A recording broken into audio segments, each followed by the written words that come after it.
옛날 옛적 한양 남쪽 어느 고을에 최진사라는 사람이 살고 있었습니다. 그는 재물을 모으는 데는 귀신 같은 재주가 있었으나 그 마음씨는 뾰족한 송곳 같아 고을 사람들이 모두 두려워했습니다. 최진사의 집은 기와를 얹은 대문채와 안채, 사랑채가 있는 큰 저택이었습니다. 대문 앞에는 녹달한 장승이 서 있어 행인들의 시선을 끌었고 마당에는 사시사철꽃이 피어 계절의 변화를 알려주었지요. 이 최진사 댁에는 무돌이라는 머슴이 있었습니다. 무돌은 어린 시절 부모를 잃고 의지할 곳 없이 떠돌다 최진사 댁에 들어와 10년이 넘게 머슴살이를 하고 있었습니다. 키는 6자가 넘고 어깨는 한 아름이 될 만큼 건장했지만 그 눈빛은 순박하기 그지없었지요. 최진사는 그런 무돌을 마치 소나 말처럼 부려먹었습니다. 이놈! 게으름을 피우지 말고 어서 떼감을 패고 물을 길어 오너라. 해가 중천에 뜨도록 꾸물거리다니. 오늘 저녁밥은 굶을 줄 알아라. 최진사는 매일같이 무돌을 다그치며 채찍질하였습니다.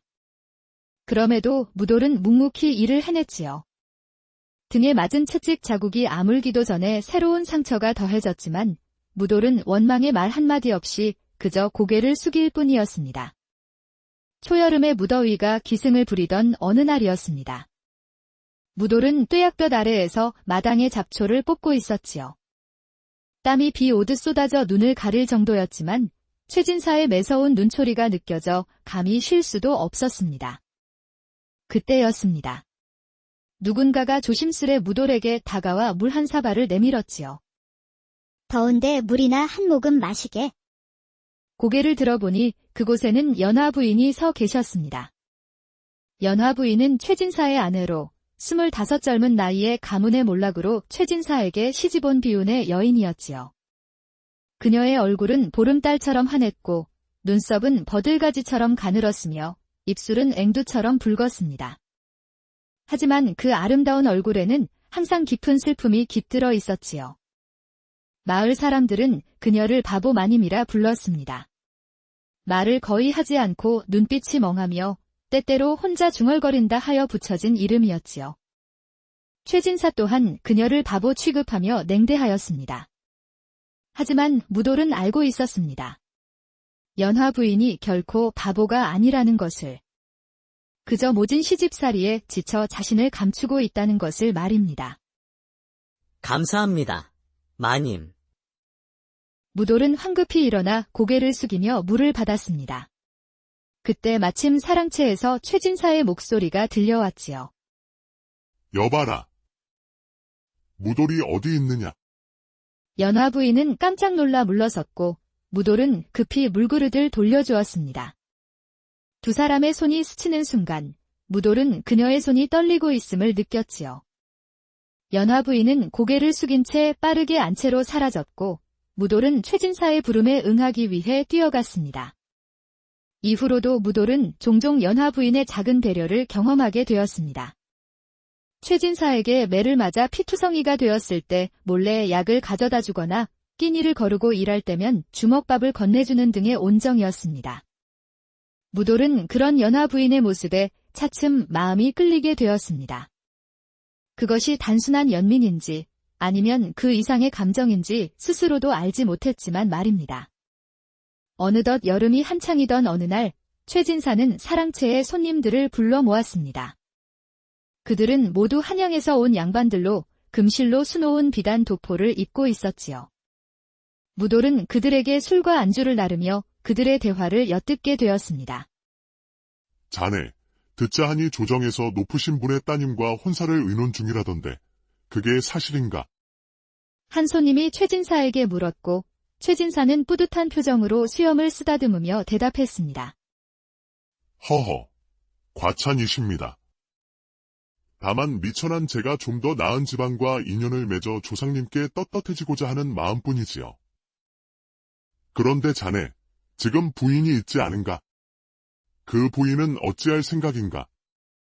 최진사의 얼굴에 잠시 그늘이 드리워졌습니다. 그는 목소리를 낮추어 말했지요. 그게 말입니다. 제 집부인이 요즘 들어 더욱 이상해졌습니다. 밤마다 혼잣말을 하고 때로는 귀신을 본다며 소리를 지르기도 합니다. 미친 것이 분명합니다. 이런 상황에서는 어쩔 수 없이 내보내야겠지요. 무돌은 이 말을 듣고 등골이 오싹해졌습니다. 연화 부인이 평소와 다름없이 조용히 지내고 있다는 것을 그는 잘 알고 있었기 때문입니다. 분명 최진사가 새 철을 얻기 위해 부인을 내쫓으려는 계략이었지요. 그날 밤, 무돌은 잠을 이루지 못했습니다. 머릿속에는 연화 부인의 슬픈 눈빛이 계속 맴돌았지요. 이튿날 아침, 최진사는 무돌을 사랑채로 불렀습니다. 무돌아, 내가 이 집에 온 지도 벌써 10년이 넘었구나. 내가 너를 걷어 먹여주고 재워준 은혜를 잊지 않았겠지. 예, 영감님. 소인이 어찌 그 은혜를 잊을 수 있겠습니까? 이제 내가 그 은혜를 갚을 때가 왔다. 내 부인이 최근 귀신에 홀려 미쳐버렸다. 계속 이 집에 두면 가문의 명예가 땅에 떨어질 것이니 내가 그녀를 먼 산속에 데려가 버려야겠다. 무돌의 얼굴이 창백해졌습니다. 그러나 최진사는 아랑곳하지 않고 말을 이었지요. 내일 새벽 아무도 모르게 부인을 데리고 북쪽 깊은 산으로 가거라. 그곳에 폐가 하나가 있으니 그곳에 두고 오면 된다. 만약 이 일을 누구에게라도 발설하거나 명령을 어기면 내 목이 달아날 줄 알아라. 무돌은 마른 침을 삼키며 대답했습니다. 예, 영감님. 말씀대로 하겠습니다. 무돌은 그날 하루 종일 마음이 무거웠습니다. 연화 부인을 산속에 버린다는 것은 그녀를 죽음으로 몰아넣는 것과 다름없었지요. 두려움과 양심의 가책 사이에서 무돌은 밤새 뒤척였습니다. 새벽이 되자 최진사는 안채로 들어가 연화 부인에게 무언가를 먹였습니다. 얼마 지나지 않아 연화 부인은 의식을 잃고 쓰러졌지요. 어서 업고 가거라. 아무도 보지 않을 때 빨리. 무돌은 떨리는 손으로 연화 부인을 등에 업었습니다. 그녀의 몸은 깃털처럼 가벼웠고 희미한 숨결이 무돌의 목덜미를 간지럽혔습니다. 어둠이 채 가시지 않은 길을 따라 무돌은 묵묵히 걸었습니다. 등에 업힌 연화 부인은 가끔 신음소리를 내며 꿈틀거렸지만 깨어나지는 않았지요. 산길로 접어들자 숲은 점점 깊어졌고 햇살조차 스며들지 못할 만큼 나무들이 우거졌습니다. 마님, 정신 차리십시오. 마님. 무돌은 연화 부인을 깨우려 했지만 그녀는 여전히 의식이 없었습니다. 등에서는 땀이 비 오듯 하고 다리는 천근의 무게로 무거워졌지만 그는 멈추지 않고 산을 올랐습니다. 정오가 되어서야 무돌은 최진사가 말한 폐가에 도착했습니다. 그곳은 지붕이 반쯤 무너지고 벽체도 허물어져가는 낡은 초가였습니다. 주변에는 사람의 흔적이라곤 찾아볼 수 없었고 오직 바람소리와 새 울음소리만이 들렸습니다. 무돌은 조심스럽게 연화 부인을 폐가 안에 눕혔습니다. 이런 곳에 마님을 두고 간다면 늑대나 산짐승의 먹이가 되거나 굶어 죽을 것이 분명했습니다. 마님, 이대로 가면 마님은 분명 돌아가실 거예요. 하지만 제가 영감님 명령을 어기면 저도 살아남지 못할 겁니다. 무돌은 몸을 돌려 떠나려 했습니다. 그러나 몇 발자국 떼지 못하고 멈춰 섰지요. 그의 귓가에 연화 부인의 희미한 신음이 들려왔기 때문입니다. 여긴 어디? 무돌은 돌아섰습니다. 연화 부인이 희미하게 눈을 뜨고 있었지요. 그녀의 눈에서는 눈물이 흘러내리고 있었습니다. 마님, 정신이 드셨습니까? 연화 부인은 흐릿한 시선으로 무돌을 바라보았습니다. 그녀의 입술이 파르르 떨렸지요. 무돌이냐? 여긴 어디냐? 무돌은 무릎을 꿇고 앉아 사실대로 말했습니다. 영감님께서 마님을 이곳에 버리라 하셨습니다. 새 부인을 맞이하기 위해 마님을 미쳤다 하시며 연화 부인의 눈에서 다시 눈물이 흘러내렸습니다. 하지만 그녀의 눈빛은 점차 또렷해지고 있었지요. 알고 있었다.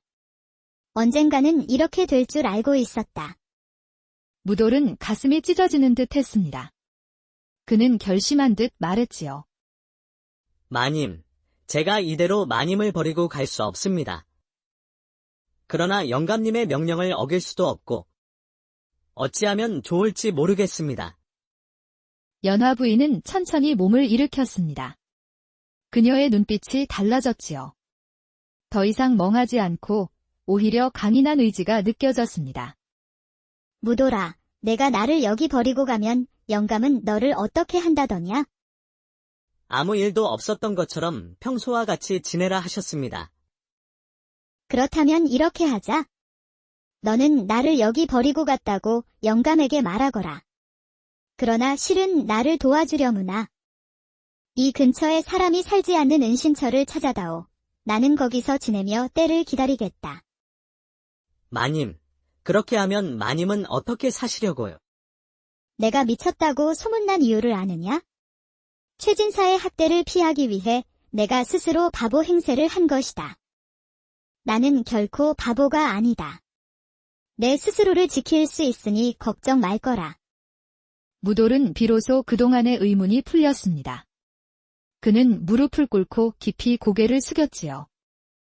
마님, 제가 목숨을 걸고 마님을 도와드리겠습니다.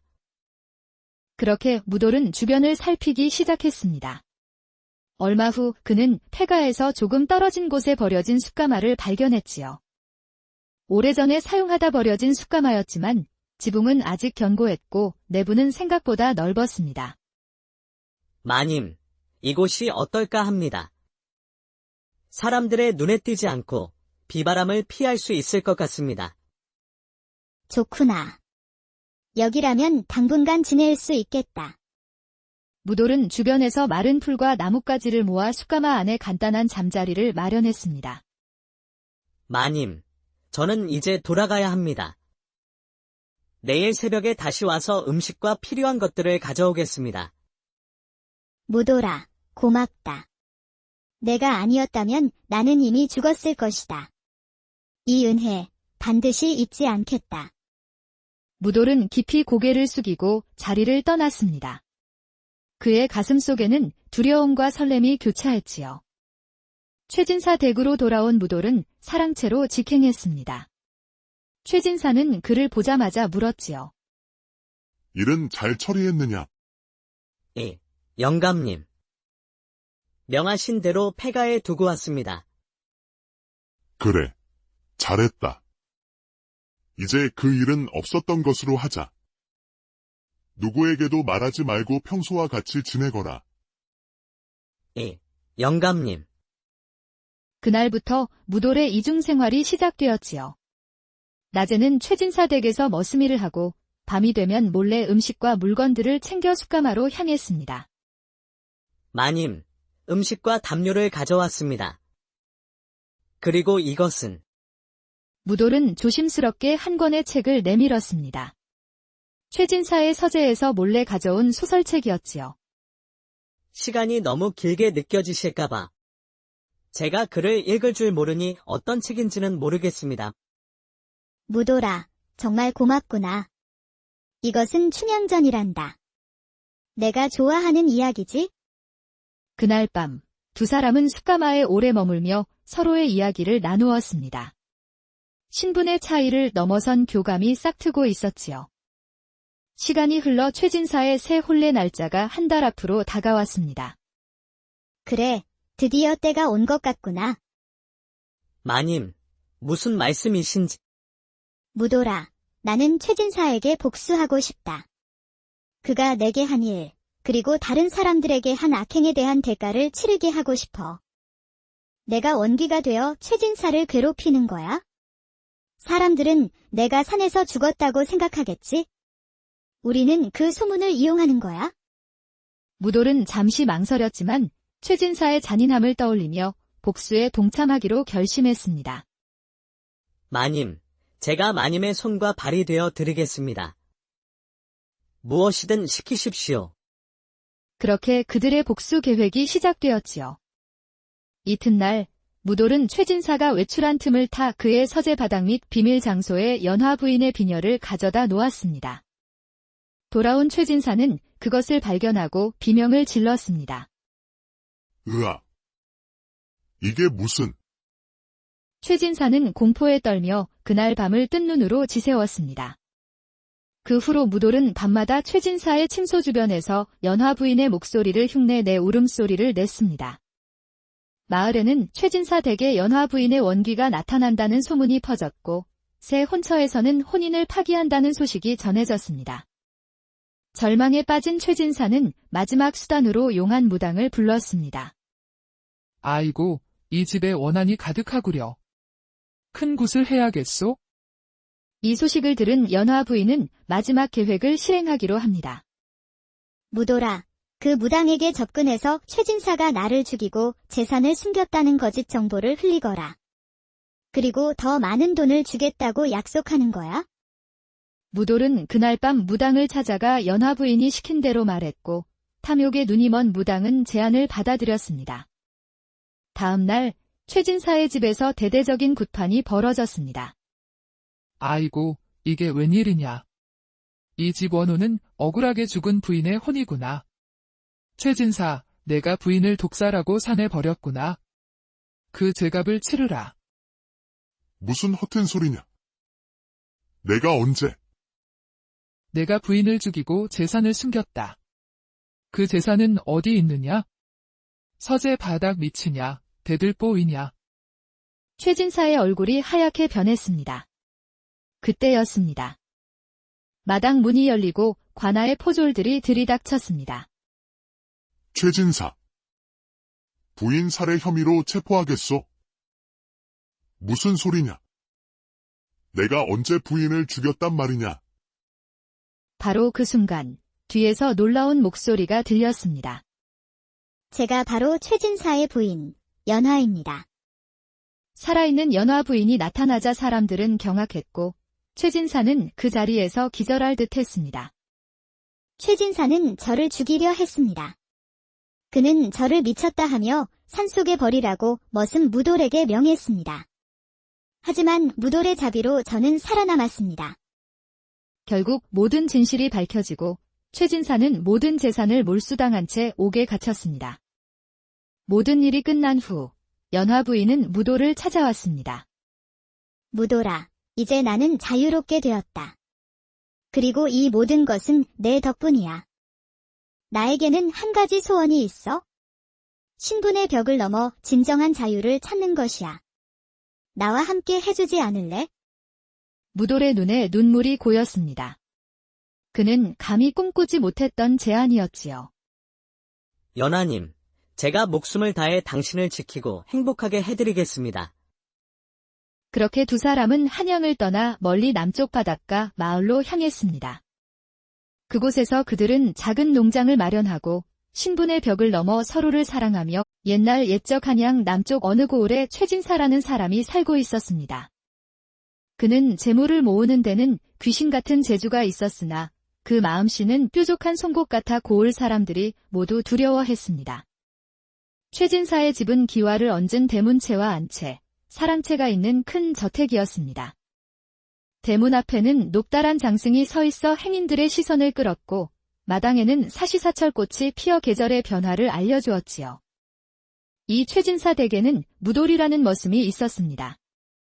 무돌은 어린 시절 부모를 잃고 의지할 곳 없이 떠돌다 최진사 댁에 들어와 10년이 넘게 머슴살이를 하고 있었습니다.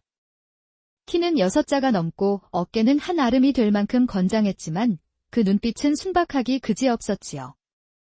최진사는 그런 무돌을 마치 소나 말처럼 부려먹었습니다.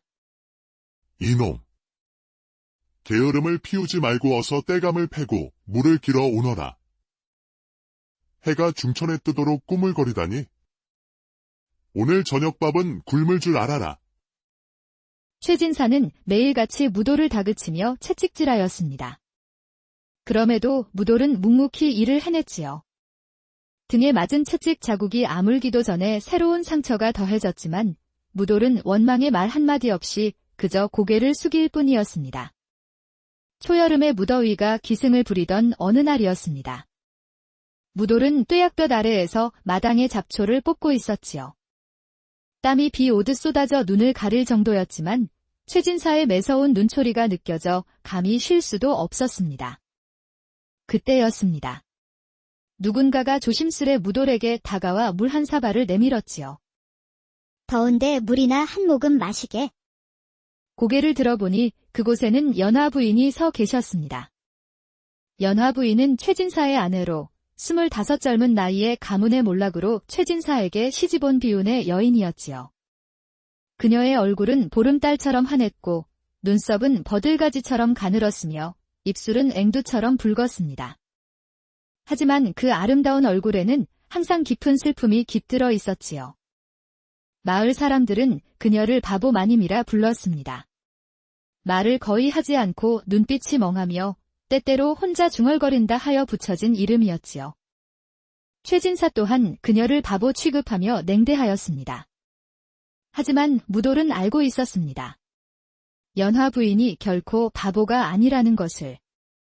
그저 모진 시집살이에 지쳐 자신을 감추고 있다는 것을 말입니다. 감사합니다, 마님. 무돌은 황급히 일어나 고개를 숙이며 물을 받았습니다. 그때 마침 사랑채에서 최진사의 목소리가 들려왔지요. 여봐라.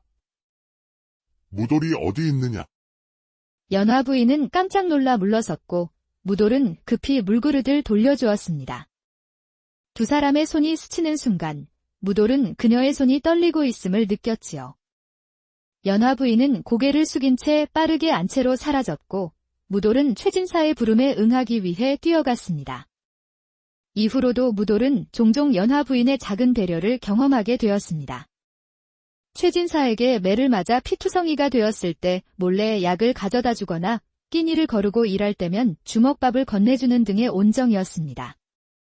무돌은 그런 연화 부인의 모습에 차츰 마음이 끌리게 되었습니다. 그것이 단순한 연민인지 아니면 그 이상의 감정인지 스스로도 알지 못했지만 말입니다.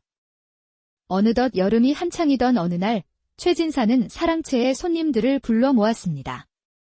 그들은 모두 한양에서 온 양반들로 금실로 수놓은 비단 도포를 입고 있었지요. 무돌은 그들에게 술과 안주를 나르며 그들의 대화를 엿듣게 되었습니다. 자네, 듣자 하니 조정에서 높으신 분의 따님과 혼사를 의논 중이라던데 그게 사실인가?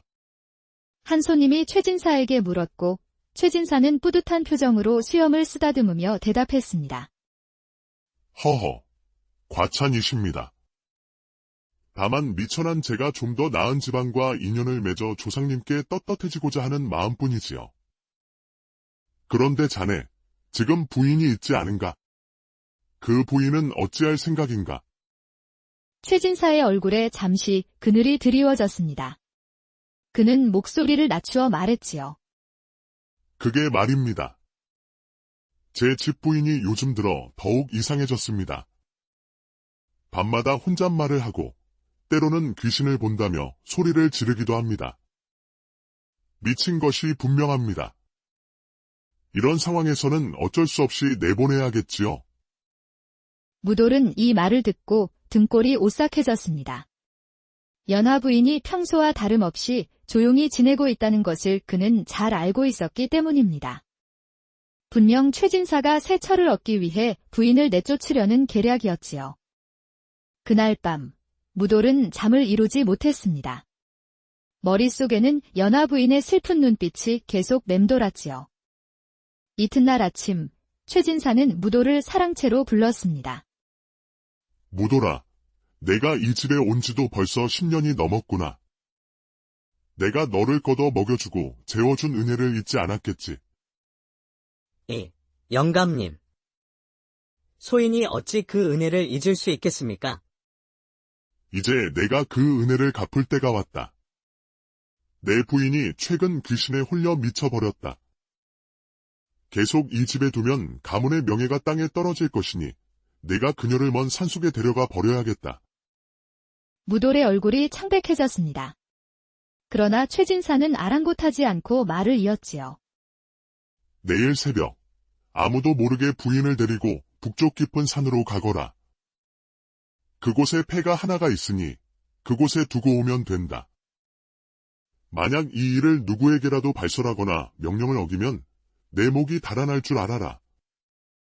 무돌은 마른 침을 삼키며 대답했습니다. 예, 영감님. 말씀대로 하겠습니다. 무돌은 그날 하루 종일 마음이 무거웠습니다. 연화 부인을 산속에 버린다는 것은 그녀를 죽음으로 몰아넣는 것과 다름없었지요. 두려움과 양심의 가책 사이에서 무돌은 밤새 뒤척였습니다. 새벽이 되자 최진사는 안채로 들어가 연화 부인에게 무언가를 먹였습니다.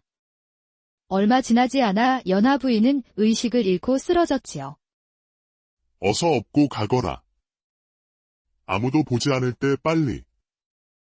무돌은 떨리는 손으로 연화 부인을 등에 업었습니다. 그녀의 몸은 깃털처럼 가벼웠고 희미한 숨결이 무돌의 목덜미를 간지럽혔습니다. 어둠이 채 가시지 않은 길을 따라 무돌은 묵묵히 걸었습니다.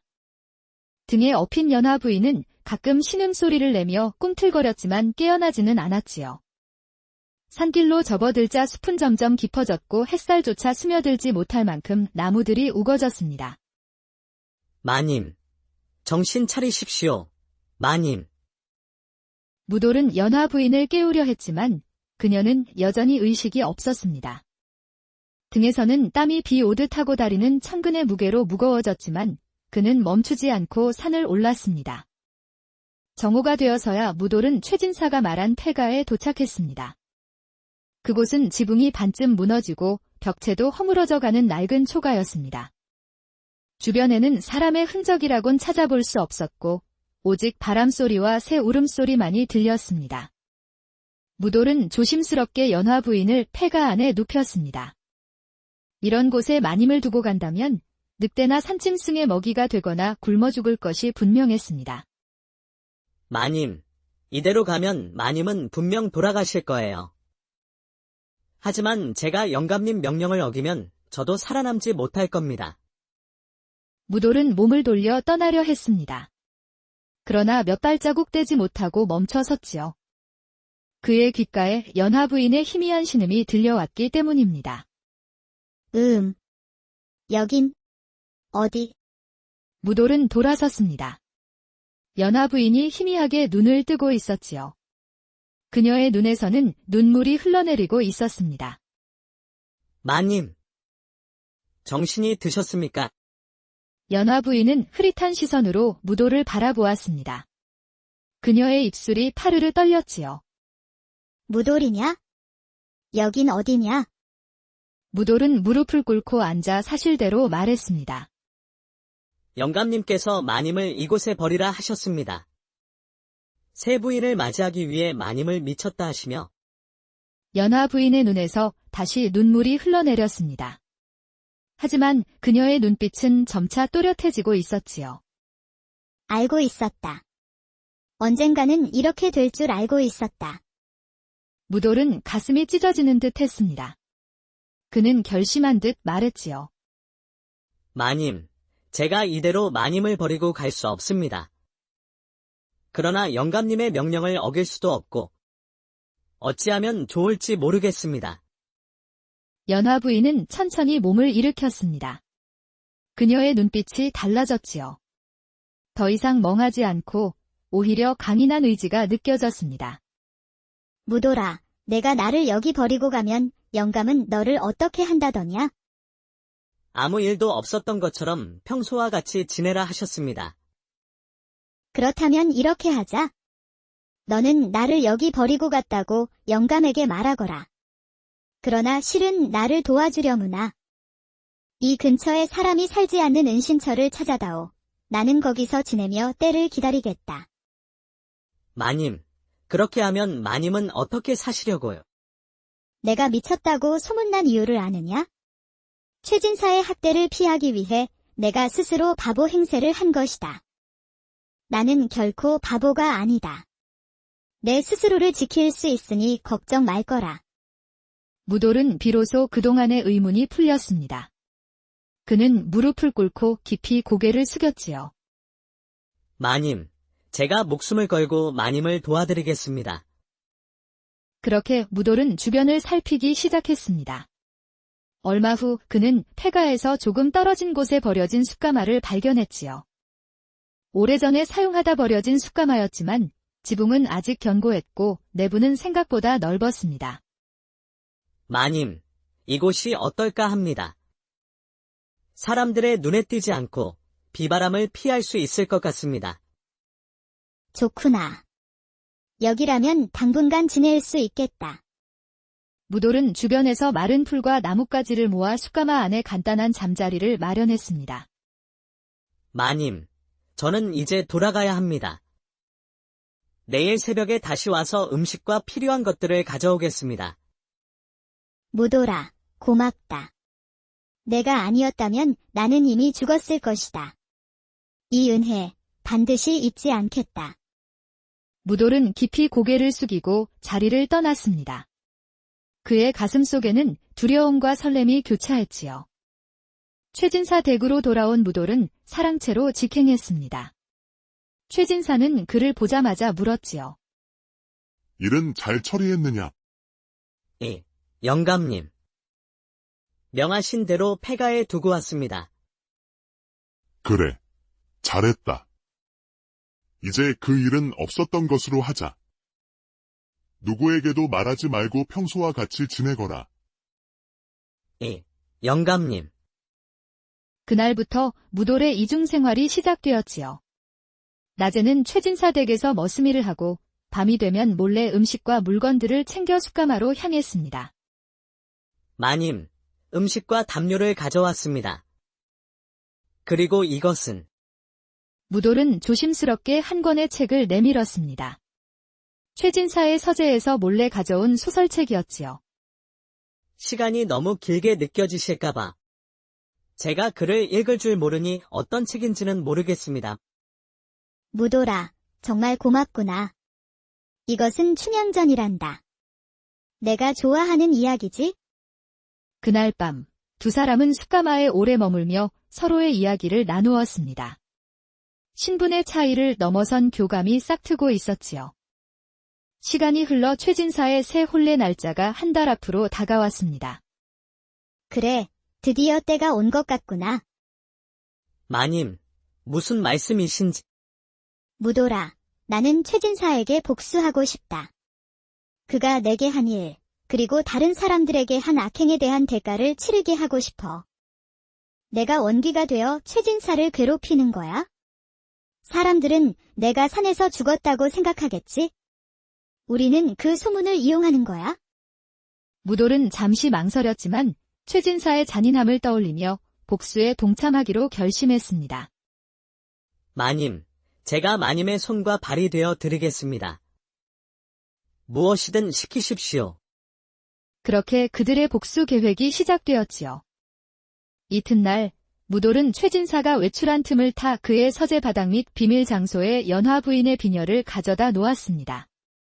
돌아온 최진사는 그것을 발견하고 비명을 질렀습니다. 으아. 이게 무슨... 최진사는 공포에 떨며 그날 밤을 뜬 눈으로 지새웠습니다. 그 후로 무돌은 밤마다 최진사의 침소 주변에서 연화 부인의 목소리를 흉내내 울음소리를 냈습니다. 마을에는 최진사 댁에 연화 부인의 원귀가 나타난다는 소문이 퍼졌고 새 혼처에서는 혼인을 파기한다는 소식이 전해졌습니다. 절망에 빠진 최진사는 마지막 수단으로 용한 무당을 불렀습니다. 아이고, 이 집에 원한이 가득하구려. 큰 굿을 해야겠소? 이 소식을 들은 연화 부인은 마지막 계획을 실행하기로 합니다. 무돌아, 그 무당에게 접근해서 최진사가 나를 죽이고 재산을 숨겼다는 거짓 정보를 흘리거라.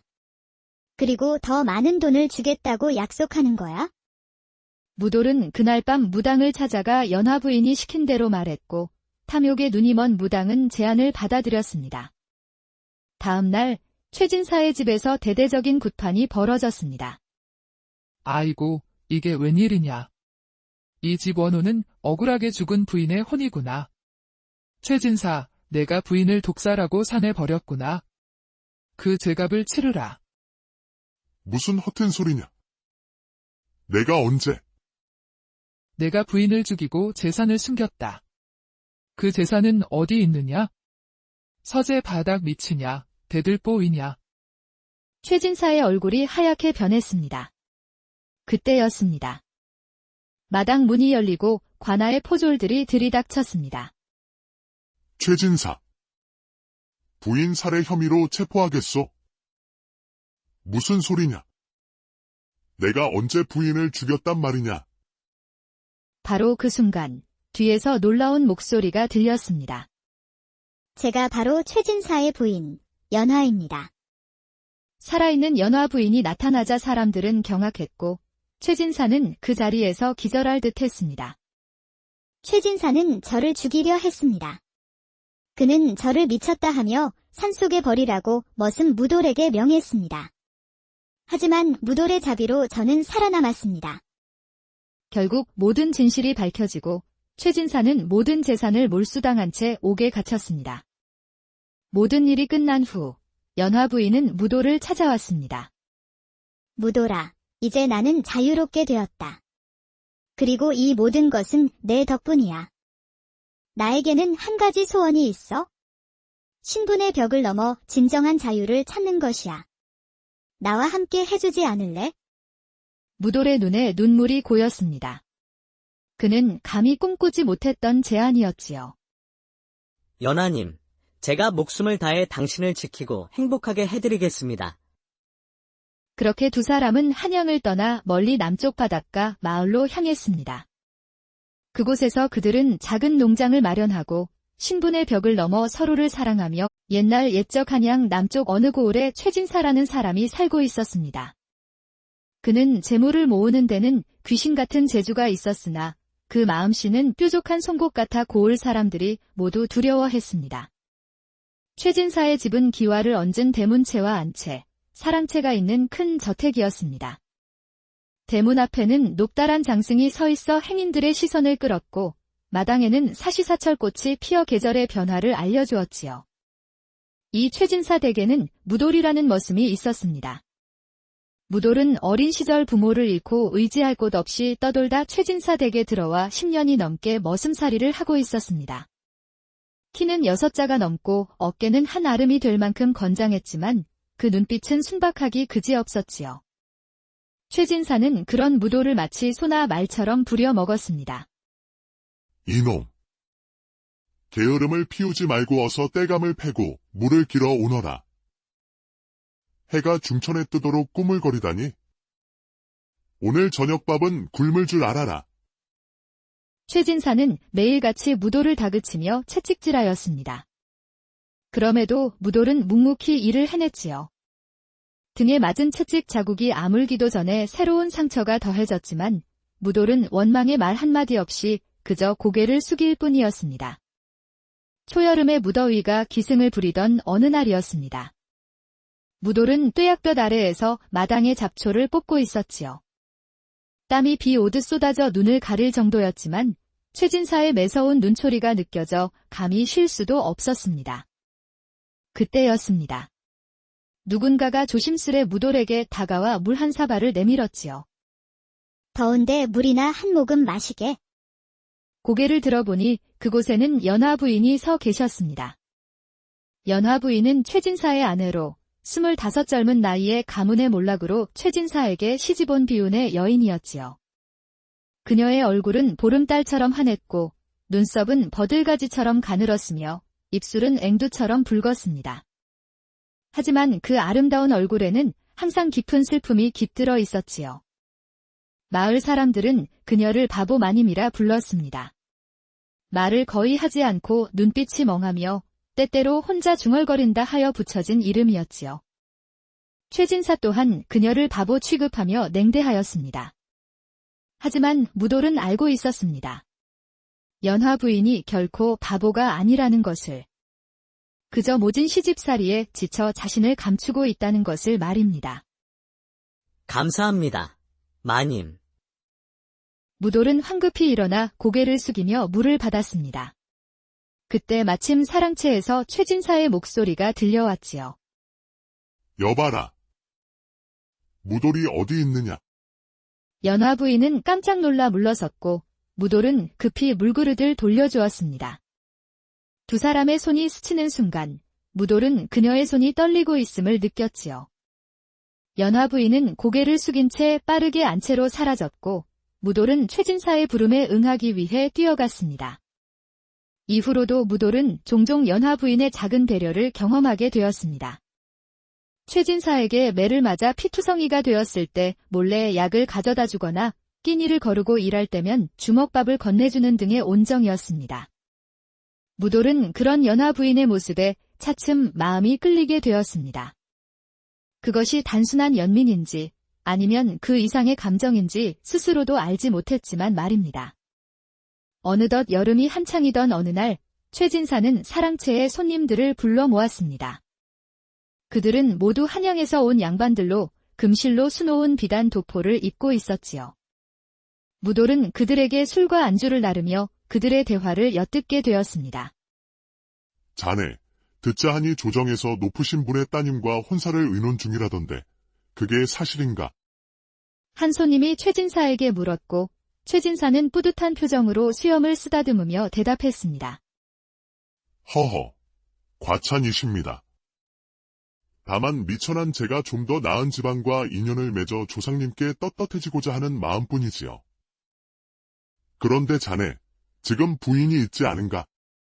그 부인은 어찌할 생각인가? 최진사의 얼굴에 잠시 그늘이 드리워졌습니다. 그는 목소리를 낮추어 말했지요. 그게 말입니다. 제 집부인이 요즘 들어 더욱 이상해졌습니다.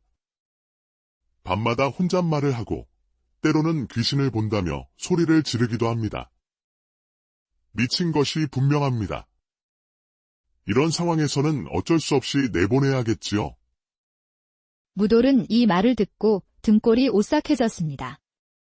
연화 부인이 평소와 다름없이 조용히 지내고 있다는 것을 그는 잘 알고 있었기 때문입니다. 분명 최진사가 새 철을 얻기 위해 부인을 내쫓으려는 계략이었지요. 그날 밤 무돌은 잠을 이루지 못했습니다. 머릿속에는 연화 부인의 슬픈 눈빛이 계속 맴돌았지요. 이튿날 아침 최진사는 무돌을 사랑채로 불렀습니다. 무돌아, 내가 이 집에 온 지도 벌써 10년이 넘었구나. 내가 너를 걷어 먹여주고 재워준 은혜를 잊지 않았겠지. 예, 영감님. 소인이 어찌 그 은혜를 잊을 수 있겠습니까? 이제 내가 그 은혜를 갚을 때가 왔다. 내 부인이 최근 귀신에 홀려 미쳐버렸다. 계속 이 집에 두면 가문의 명예가 땅에 떨어질 것이니 내가 그녀를 먼 산속에 데려가 버려야겠다. 무돌의 얼굴이 창백해졌습니다. 그러나 최진사는 아랑곳하지 않고 말을 이었지요. 내일 새벽 아무도 모르게 부인을 데리고 북쪽 깊은 산으로 가거라.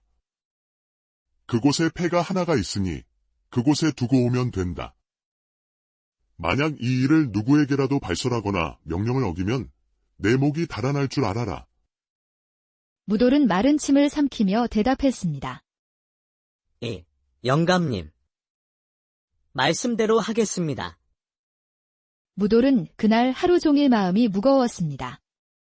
연화 부인을 산속에 버린다는 것은 그녀를 죽음으로 몰아넣는 것과 다름없었지요. 두려움과 양심의 가책 사이에서 무돌은 밤새 뒤척였습니다. 새벽이 되자 최진사는 안채로 들어가 연화 부인에게 무언가를 먹였습니다. 얼마 지나지 않아 연화 부인은 의식을 잃고 쓰러졌지요. 어서 업고 가거라. 아무도 보지 않을 때 빨리. 무돌은 떨리는 손으로 연화 부인을 등에 업었습니다.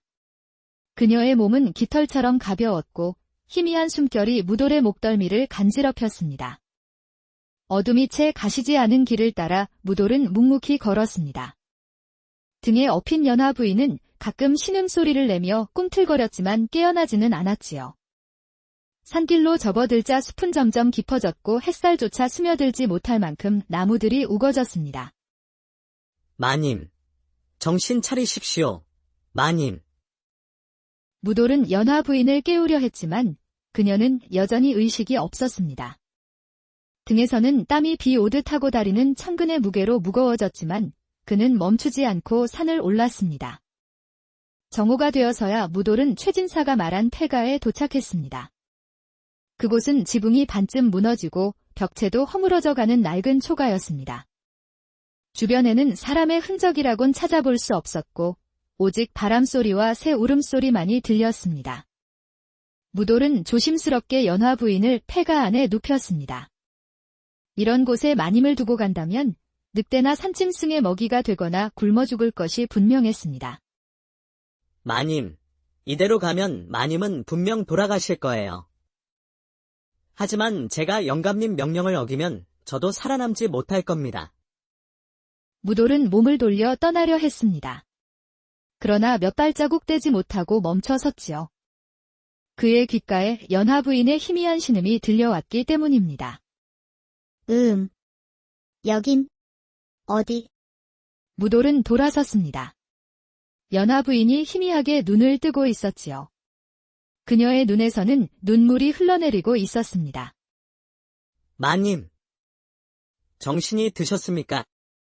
연화 부인은 흐릿한 시선으로 무돌을 바라보았습니다. 그녀의 입술이 파르르 떨렸지요. 무돌이냐? 여긴 어디냐?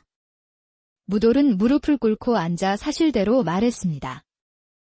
영감님께서 마님을 이곳에 버리라 하셨습니다. 새 부인을 맞이하기 위해 마님을 미쳤다 하시며 연화 부인의 눈에서 다시 눈물이 흘러내렸습니다. 하지만 그녀의 눈빛은 점차 또렷해지고 있었지요. 알고 있었다. 언젠가는 이렇게 될 줄 알고 있었다. 무돌은 가슴이 찢어지는 듯 했습니다. 그는 결심한 듯 말했지요. 마님, 제가 이대로 마님을 버리고 갈 수 없습니다. 그러나 영감님의 명령을 어길 수도 없고 어찌하면 좋을지 모르겠습니다. 연화 부인은 천천히 몸을 일으켰습니다. 그녀의 눈빛이 달라졌지요. 더 이상 멍하지 않고 오히려 강인한 의지가 느껴졌습니다. 무돌아, 내가 나를 여기 버리고 가면 영감은 너를 어떻게 한다더냐? 아무 일도 없었던 것처럼 평소와 같이 지내라 하셨습니다. 그렇다면 이렇게 하자. 너는 나를 여기 버리고 갔다고 영감에게 말하거라. 그러나 실은 나를 도와주려무나. 이 근처에 사람이 살지 않는 은신처를 찾아다오. 나는 거기서 지내며 때를 기다리겠다. 마님, 그렇게 하면 마님은 어떻게 사시려고요? 내가 미쳤다고 소문난 이유를 아느냐? 최진사의 학대를 피하기 위해 내가 스스로 바보 행세를 한 것이다. 나는 결코 바보가 아니다. 내 스스로를 지킬 수 있으니 걱정 말 거라. 무돌은 비로소 그동안의 의문이 풀렸습니다. 그는 무릎을 꿇고 깊이 고개를 숙였지요. 마님, 제가 목숨을 걸고 마님을 도와드리겠습니다. 그렇게 무돌은 주변을 살피기 시작했습니다. 얼마 후 그는 폐가에서 조금 떨어진 곳에 버려진 숯가마를 발견했지요. 오래전에 사용하다 버려진 숯가마였지만 지붕은 아직 견고했고 내부는 생각보다 넓었습니다. 마님, 이곳이 어떨까 합니다. 사람들의 눈에 띄지 않고 비바람을 피할 수 있을 것 같습니다.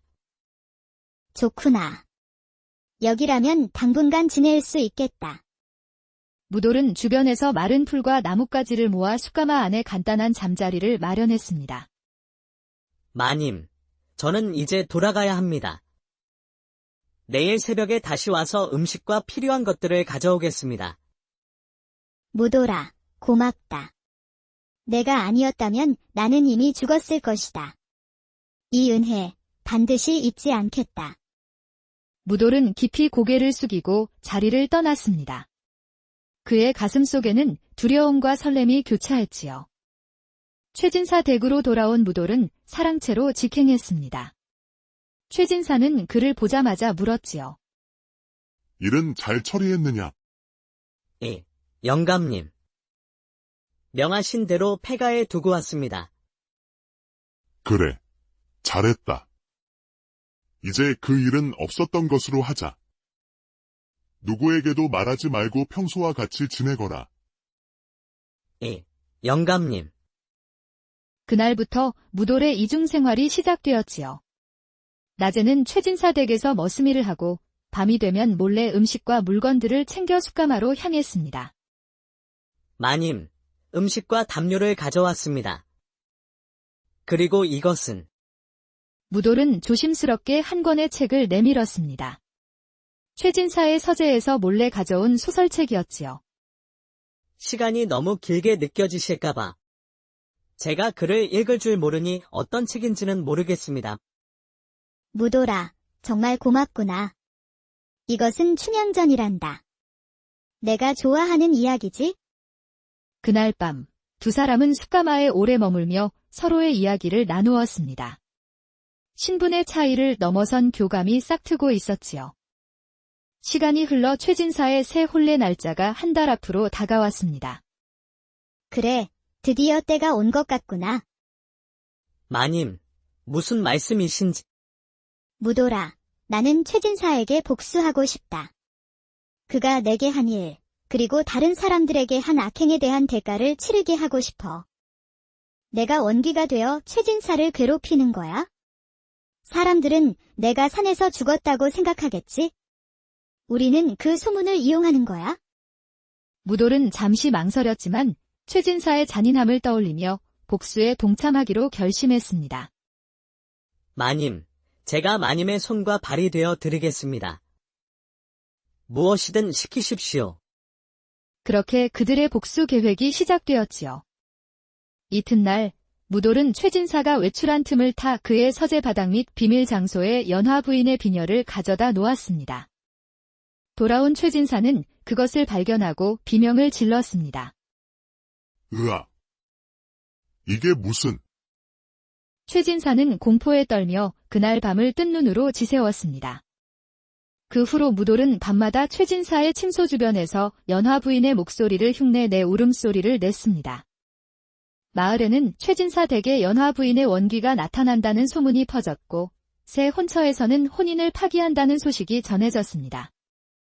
절망에 빠진 최진사는 마지막 수단으로 용한 무당을 불렀습니다. 아이고, 이 집에 원한이 가득하구려. 큰 굿을 해야겠소? 이 소식을 들은 연화 부인은 마지막 계획을 실행하기로 합니다. 무돌아, 그 무당에게 접근해서 최진사가 나를 죽이고 재산을 숨겼다는 거짓 정보를 흘리거라. 그리고 더 많은 돈을 주겠다고 약속하는 거야? 무돌은 그날 밤 무당을 찾아가 연화 부인이 시킨 대로 말했고 탐욕에 눈이 먼 무당은 제안을 받아들였습니다. 다음 날 최진사의 집에서 대대적인 굿판이 벌어졌습니다. 아이고, 이게 웬일이냐. 이 집 원호는 억울하게 죽은 부인의 혼이구나. 최진사, 내가 부인을 독살하고 산에 버렸구나.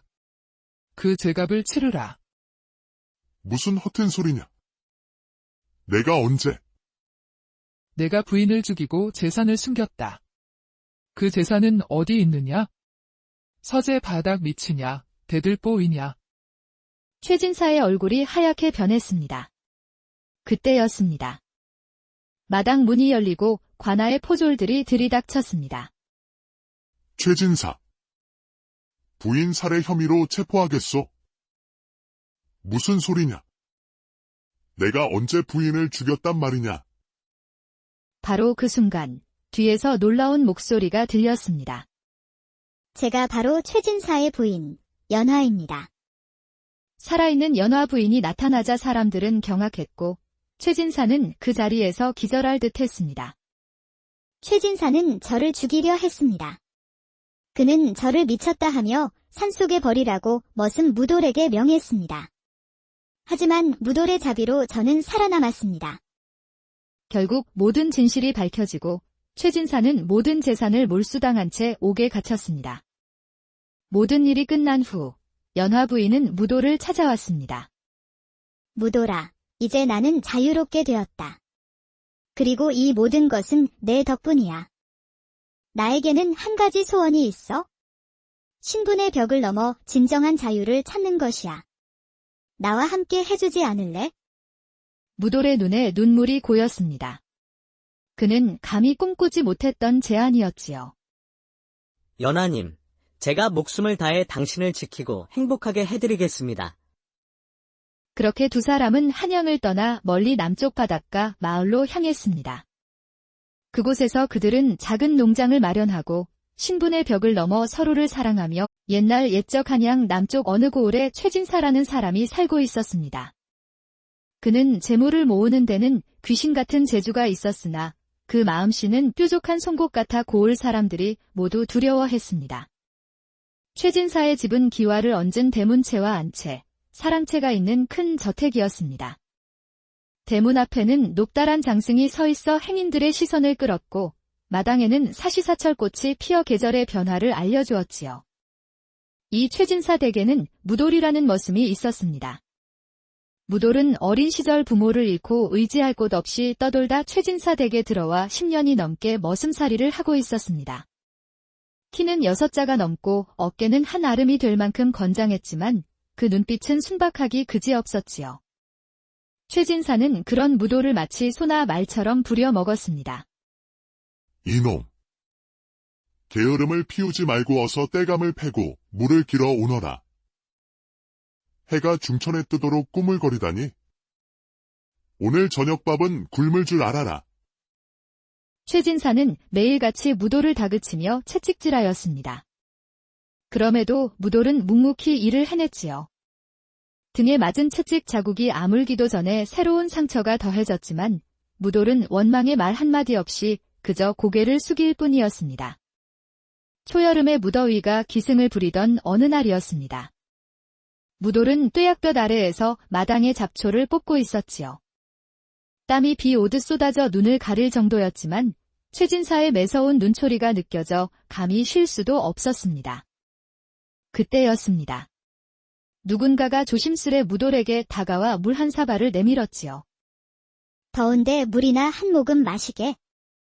고개를 들어보니 그곳에는 연화 부인이 서 계셨습니다. 연화 부인은 최진사의 아내로 25 젊은 나이에 가문의 몰락으로 최진사에게 시집온 비운의 여인이었지요. 그녀의 얼굴은 보름달처럼 환했고 눈썹은 버들가지처럼 가늘었으며 입술은 앵두처럼 붉었습니다.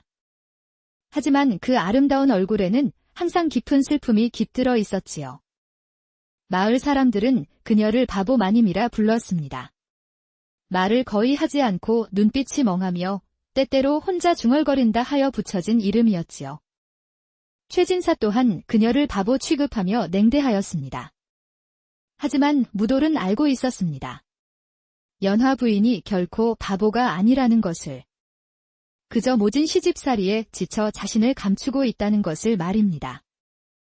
감사합니다, 마님. 무돌은 황급히 일어나 고개를 숙이며 물을 받았습니다. 그때 마침 사랑채에서 최진사의 목소리가 들려왔지요. 여봐라. 무돌이 어디 있느냐? 연화 부인은 깜짝 놀라 물러섰고 무돌은 급히 물그릇을 돌려주었습니다. 두 사람의 손이 스치는 순간 무돌은 그녀의 손이 떨리고 있음을 느꼈지요. 연화 부인은 고개를 숙인 채 빠르게 안채로 사라졌고 무돌은 최진사의 부름에 응하기 위해 뛰어갔습니다. 이후로도 무돌은 종종 연화 부인의 작은 배려를 경험하게 되었습니다. 최진사에게 매를 맞아 피투성이가 되었을 때 몰래 약을 가져다 주거나 끼니를 거르고 일할 때면 주먹밥을 건네주는 등의 온정이었습니다. 무돌은 그런 연화 부인의 모습에 차츰 마음이 끌리게 되었습니다. 그것이 단순한 연민인지 아니면 그 이상의 감정인지 스스로도 알지 못했지만 말입니다. 어느덧 여름이 한창이던 어느 날 최진사는 사랑채에 손님들을 불러 모았습니다. 그들은 모두 한양에서 온 양반들로 금실로 수놓은 비단 도포를 입고 있었지요. 무돌은 그들에게 술과 안주를 나르며 그들의 대화를 엿듣게 되었습니다. 자네, 듣자 하니 조정에서 높으신 분의 따님과 혼사를 의논 중이라던데 그게 사실인가? 한 손님이 최진사에게 물었고 최진사는 뿌듯한 표정으로 수염을 쓰다듬으며 대답했습니다. 허허, 과찬이십니다. 다만 미천한 제가 좀 더 나은 집안과 인연을 맺어 조상님께 떳떳해지고자 하는 마음뿐이지요. 그런데 자네, 지금 부인이 있지 않은가? 그 부인은 어찌할 생각인가? 최진사의 얼굴에 잠시 그늘이 드리워졌습니다. 그는 목소리를 낮추어 말했지요. 그게 말입니다. 제 집부인이 요즘 들어 더욱 이상해졌습니다. 밤마다 혼잣말을 하고 때로는 귀신을 본다며 소리를 지르기도 합니다. 미친 것이 분명합니다.